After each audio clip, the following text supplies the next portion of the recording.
everybody. Thanks for still staying with us here on the show Big Talk.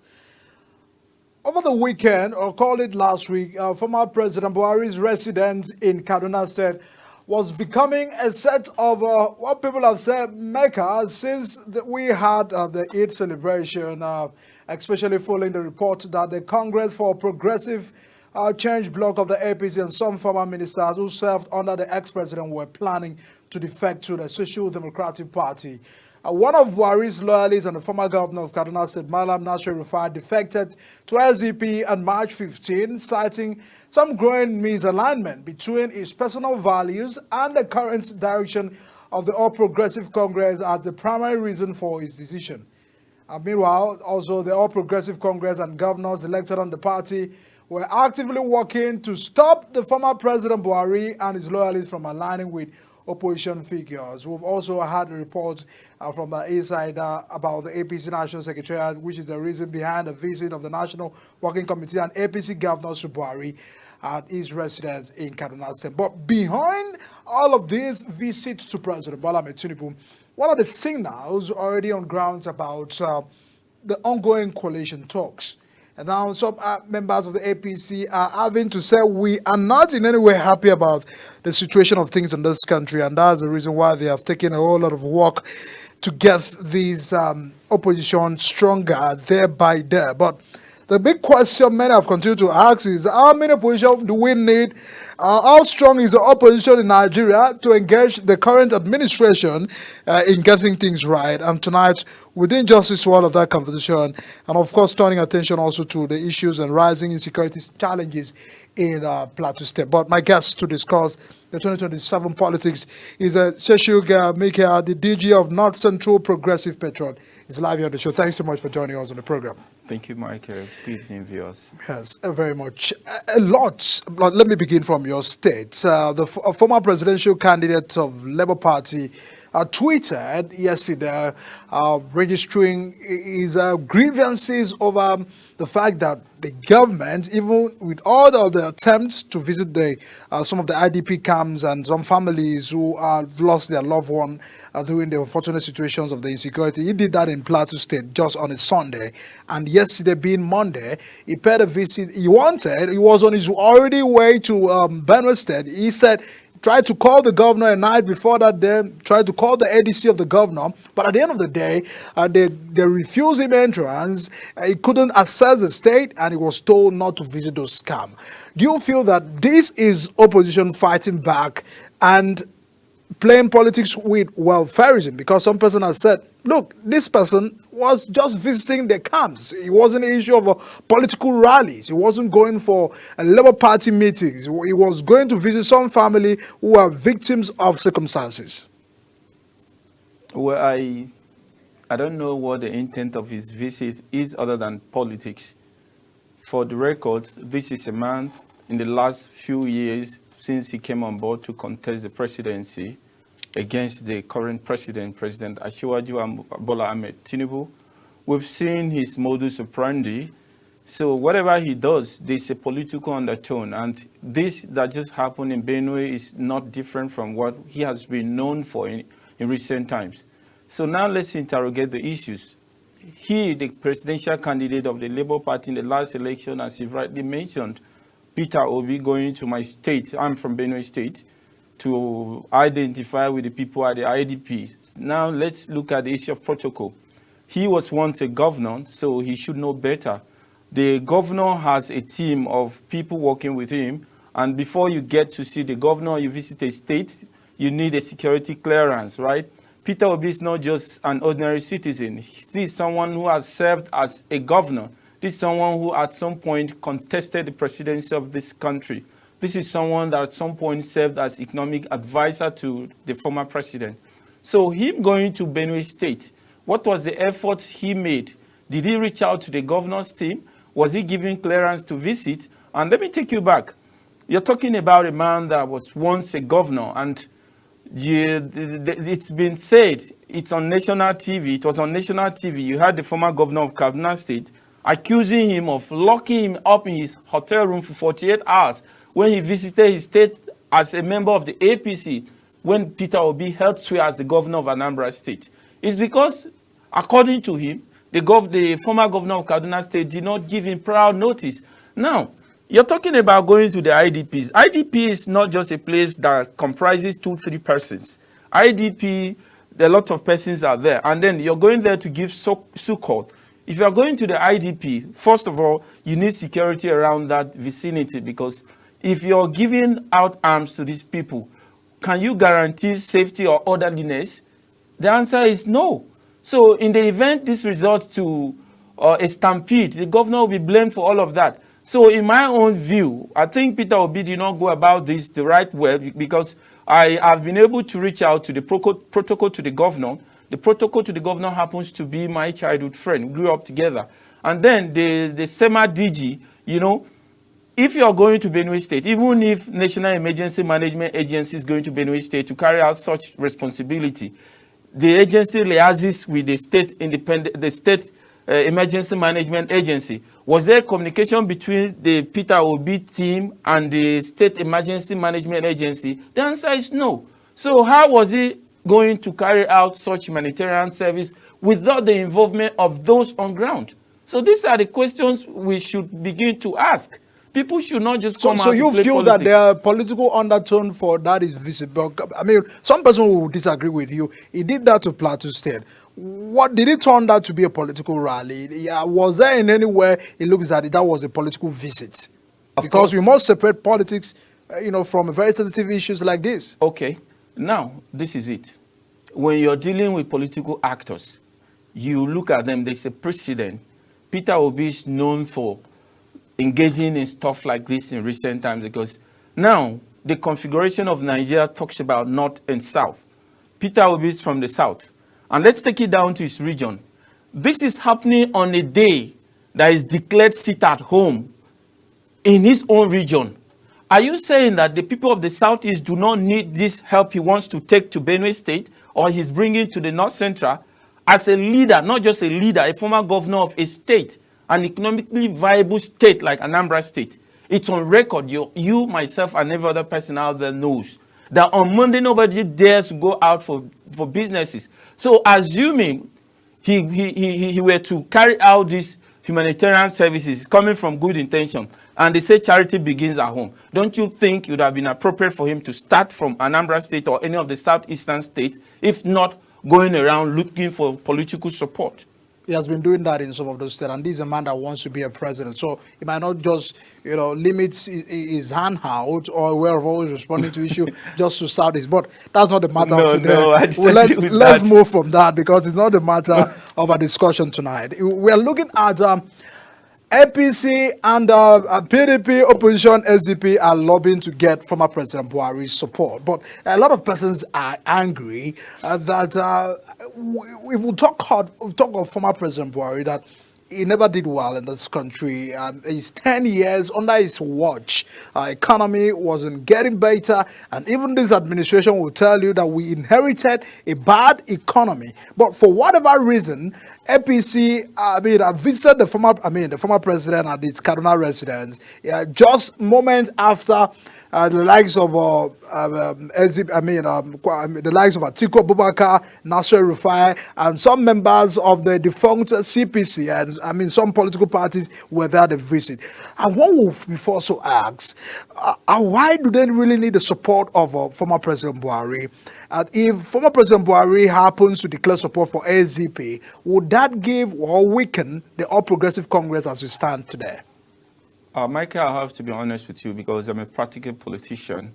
I am on ground. I go out engaging people who matters in the equation of harvesting the vote. So I can tell you, if Buhari decides to throw his support for the opposition, I belong to the ruling party, I can tell you we'll be in a serious trouble. Buhari is not just an individual. This is a man who has a large followership. And it has demonstrated that in the number of times as he contested for presidency until 2015 that he was fortunate to get that seat. So Buhari declaring support for the opposition will mean a whole lot for the opposition. So I need you to understand this, that Buhari is not just somebody that people go there for photo exhibition. People are going to Buhari because they know that if he decides to support the opposition or he still stays with the ruling party, it's a plus. He's a man who has the vote. He has supporters that are very loyal to him. So a man like that, every politician that is serious about the contest will want to identify with such a man. Does your party acknowledge that there are some persons that are not comfortable with President Tinubu's administration? Because we've also heard a lot of persons speaking. Former governor of Kaduna said, Nasser Rufai said, this is not the APC of our dream. And Duma is also crying out that appointment is a one-sided in the country. A lot of voices are coming out from the north. But does the party get worried about all of these voices coming out, the criticism coming out from the north, and the fact that some north feels that this government is not really carrying them along owing to the vote and the number of support they enjoyed from this region? Do you feel that way? Well, I'll give you my personal opinion, because I am not going to go with what other people's opinions are. I'll give you my opinions and insider, okay? I'm a member of this party, and I know how much of effort the former governor of Kaduna State put in place for us to have this government in place today. So it would be unfair to him that I come on a national TV and I try to downplay the role he played. I acknowledge how much of effort he put in place, and it's on that basis that I disagree with whoever says that El-Rufai is a pushover. He is not. El-Rufai did so much for the coming on board of this present government of Asiwaju Bola Ahmed Tinubu. So I don't think any right political actor would want to disregard such a person. But that's by the way. Talking about my party being threatened, of course it will be me living in denial, because these guys, to me, I think they are starting quite early. We came in as an opposition in 2013. Our own time, we came in just 2 years to the 2015 general election. But you see, this agitation by El-Rufai started last year. So if we have to go by that, last year to this moment, it's quite a good number of time to add to the remaining month or a year plus that leads to the next general election. So I think it gives them a leverage to prepare better. So to me, I'll be honest, I am quite worried, and I pray and wish and hope that the right thing be done. My party will try to correct those things that some members of the party feel so aggrieved about. Because El-Rufai just took an exit. It's a big minus to us. You feel that way? I feel that way convincingly. Even when the governor of Kaduna State is saying that with or without him, we can still deliver Kaduna State to the president. So a lot of persons have watered down the capacity or what it takes for El-Rufai for the next election. Michael, let me tell you something. This is my field. I have been in this game 22 years and counting. If you start looking at it from 2003, that I got involved actively. So I think over the years, I've been able to gather some experience that I can speak authoritatively to issues relating to party politics, governance, and the rest of it, as far as democracy is concerned. I can tell you, El-Rufai is a force. Do not listen to anybody coming online to say whatever they don't know. I know how much of effort, I know how much of weight this man is going to pull, and it's a threat to us.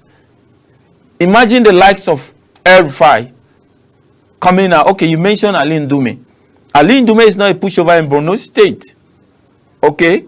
So when these are members of the party, Ali Ndume still remains a member of the All Progressives Congress.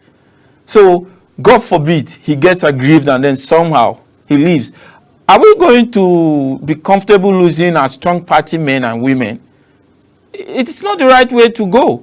So I don't believe in this idea of discarding people because they've disagreed and maybe for reason best known to them or based on conviction or principles. They've taken a walk. Then they've become so irrelevant, forgetting that yesterday they were there, that they contributed so much that their efforts we all appreciated. We have to do right by everybody.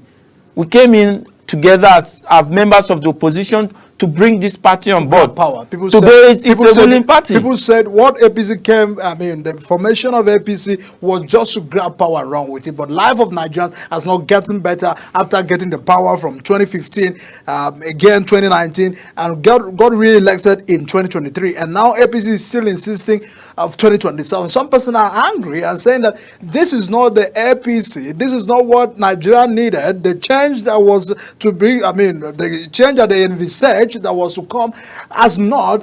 CPC, SCN, those who came together to form APC today are still very angry. Do you feel that these are the voices that we should not pay attention to? The voices of Nigerians that are saying that lives and things are not better off under when we were in PDP. That's what they're also insisting on, compared to almost 10 years of APC rule. Are you bothered as a concerned party member, one of those who saw that merger of 2013? Are you proud to say that that really has meant well for this country? Truth be told, so far, with what I'm saying, I do not even want to glorify PDP with a mention, because to me, it's a party dead and gone. If you're the PDP is dead? Yeah. The PDP is not in the equation. The party that has ruled this country for more than 16 years? No. PDP, yes, PDP. What if Jonathan comes back to the race? No. Listen, if Jonathan comes back to the race, it's not going to make any difference as far as the PDP. The PDP, to me, is dead. That party still have governors. They still have, I mean, structures. It's not okay. I think it's even. I mean, it has been a lasting party than APC. If we want to go by history. They lasted 16 years. Okay. They are still existing to today. They only lasted 16 years. They lasted 16 years. No, we're talking about government at the center. Okay. The whole issues about Nigeria, as we all know, it is narrowed towards the center. So now, like, a lot of things fall under the exclusive list under the purview of the presidency. The president more or less controls most of all of these things. So that's why the discussion about governance in this country is taken to the presidency and the center. So when you talk about PDP, I refer to PDP as being a dead party, because I don't see PDP coming back. Now, just today, the governor of your state is a member of the PDP, has declared support for the re-election of my president, our president, the president of Nigeria, Asiwaju Bola Ahmed Tinubu. So do we say PDP is still strong and a force to reckon with? For the records, you have a former governor of PDP who now serves as a minister of the FCT. He is still a member of the PDP. He has not left PDP. And this is a force in PDP that PDP themselves cannot say that he's a paperweight politician. Is your party destroying PDP? Well, my party is not destroying PDP. My party is doing. No, that's strategy. Why are they getting? Why? I mean, for appointing former governor of Rivers State, some person said that was to weaken the party. That appointment has weakened the party. But I think it's this same country that people talk about. After politicking comes governance. If we should go by that, Wike merits the position he's been given, and for me, has been delivering. And for the records, if we talk about government of national unity, it's about Nigeria. It's no longer about APC, SDP, Labour Party, and the rest of it. So you feel this government and your party are not weakening opposition parties? The crisis in Labour Party have also been linked up to the fact that this is orchestrated by your party as well. The truth is, I think people need to go back to the drawing board, okay? These opposition parties, if they are really serious, they know what to do, okay? Like the saying goes, that it only takes the effort of insiders to invite an outsider to come and have a field day. You cannot just come to my house to create chaos or cause confusion in my house if there's no willing support in my own house. So whatever that is linked to the APC has been responsible for the confusion, disagreement, infighting, factionalization in the opposition parties, because the opposition parties have made room for that. And the APC being a ruling party, politics is a game of interest, okay? You don't go into politics because you want to please those that oppose you. All that matters is, okay, I want to have my hands on the leadership of these settings, okay? So if you are doing that, you don't need to do what pleases the opposition. If the opposition, there's something about the opposition that makes them weak, you ride on that to your advantage. So whatever happens to the opposition today is an added advantage to the APC. All right, go back to that question about that formation of 2013, 2014, that March 24, 2015. 10 years after, are you so proud of that coming together of these political parties to form APC and the governance of former President Buhari 8 years and these 2 years of President Bola Ahmed Tinubu? Because before we can even talk of 2027, a lot of persons will ask, I mean, the political battle or the coming together of politicians to get power in 2015, has it better Nigeria and Nigerians at all? Well, it depends on the angle that's coming from, okay? There are gains and, of course, there are setbacks. Because government, like they say, is a continuum, okay? President Muhammadu Buhari took over from former President Goodluck Ebele Jonathan. He did his 8 years, he left. President Bola Ahmed Tinubu Naira was better under Jonathan. Cost of fuel, cost of living, I mean, rents, bag of rice, I mean, living wage of many Nigerians were better off. That is a comparison, because if politics is about getting the lives of people better, if at the end of the politics, life of people are not better, there are people are now asking the questions. So do you feel that these questions are not justifiable to ask? Michael, the truth is, I try so hard not to sound insensitive. I am a Nigerian. I live in this country. No, speak with facts. You may remove your emotions with facts. I'm a Nigerian. I live in this country. I know what's going on. The truth be told, of course, yes, there's no denying it. The standard of living as of today is not the same as 10 years ago. And honestly, that's expected, because we are moving forward. We're not going backwards. But for the time being, what are the efforts being made by the government of the day to see how these issues are resolved? This still takes us back to the issue of the subnationals. You are aware, I am aware, our viewers also are aware. We heard of subsidy removal. In that case, more monies have been appropriated to the subnationals. So the governance of Nigeria is not just about who is the president. The much the president can do in some instances borders on, okay, safety of lives. Yes, the safety is not guaranteed as it should. But then, talk about the standard of living. What are the subnationals doing? This is not just about who is at the center. The person who is at the center can do his best or try his best. Then, expectation should be placed on those at the subnationals, because they've been elected just like the president has been elected. All right. This is not just about Asiwaju Bola Ahmed Tinubu. My own concept and knowledge of governance, it's an all-encompassing thing, okay? You and I also have roles to play. It is not just limited to those that we've elected. Now you talk about prices of commodities, you talk about the living wage. I don't think there's any living wage, because the take-home pay is not something that even takes you outside your office. So there's nothing like take-home pay because of the inflation and all of that. Yes, the inflation can be skewed to a global thing, which is not just limited to Nigeria. All right.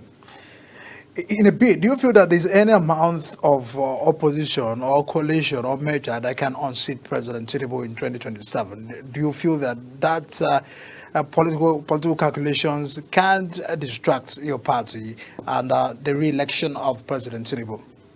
Of truth, for now, I don't see any serious opposition. In all fairness, for now, there's no serious opposition. Yes, people can make noise out there. But go out there, do your own calculation, engage the people. The permutation still remains same. You see, Asiwaju that is on the lips of the people.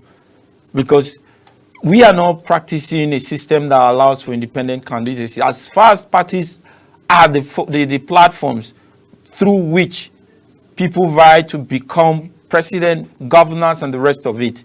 So far, there's no alternative, in all fairness. The president has no challenger as it stands today. All right. What will be your passionate appeal if that demand by Ndume that appointment is, decided, just considering the economic team of the president, that you see more names of the Southwest. Do you feel that there's a need for the government to pay attention to that? On the flip side, because some person will look at what President Buhari or former President Buhari also did in his tenure, having more of the North within more of his consideration for his appointment. Do you feel that there's a more for President to pay attention to that has been raised by Senator Ali Ndume? The issue raised by Senator Ali Ndume, quite frankly, I do not come here to speak as a northerner, even though I am from the north. Neither am I here to speak as someone who is from the north central Benue State. Speaking as a Nigerian, I think there's some misinformation out there that needs to be corrected too. In Nigeria, we have north and south. Then you still have 6 geopolitical zones. Out of these 6 geopolitical zones, you have the north central that is a bit complex, yes. You have some Yorubas that are also in the north central. I will give you an example. The appointment of the group managing director of NNPC. This is a Yoruba man, but he's not from the south, he's from the north. So I don't think where I come from I should be robbed of that I'm deserving of, maybe because of my ethnicity. If I am from the north, I am from the north squarely. It does not matter if I speak Igbo, then it means the Igbos are majorly from the south, or southeast as it were. Then my being a northerner, I've been denied the privilege because I speak same dialect as those people. We cannot move forward with this kind of mentality. So I think on the issue of appointments, yes, it still needs to be done, because for whatever question that has been raised, there is some iota of truth in it. Because Ali Ndume is a respected elder statesman, a 7th senator. I don't think he will just come on national TV to make baseless accusations or statements that he cannot substantiate or back them with facts. So I have not been privy to go through the list or whatever it is, because to me, it's more about the governance of Nigeria, how it better the lives of Nigerians, and not where one appointees come from.